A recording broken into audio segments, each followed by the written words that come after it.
This is obviously the biggest escalation since those March raids on Diddy's homes in Los Angeles and Miami. We are now hearing that federal investigators are preparing to possibly bring witnesses in front of a federal grand jury in New York City. What we have heard is that possible witnesses have been notified that they could be called to testify.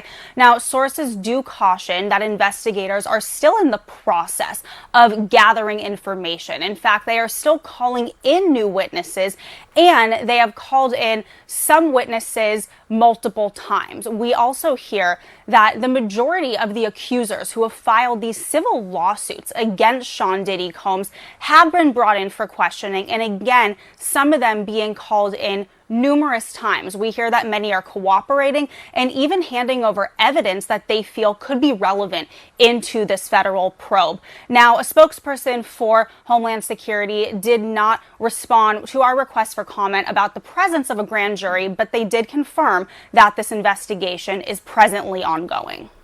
And Elizabeth, what are you learning about the evidence that investigators could be reviewing here?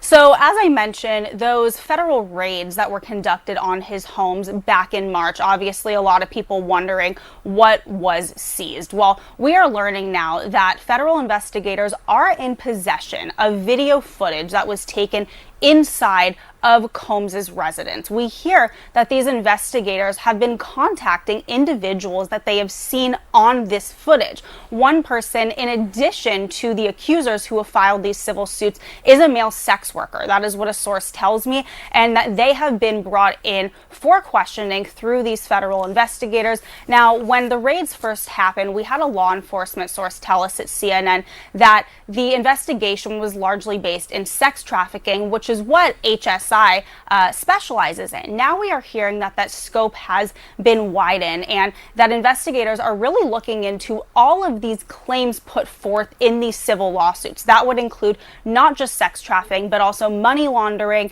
and illegal drugs. I have a source who tells me, quote, "This is much bigger than just these lawsuits."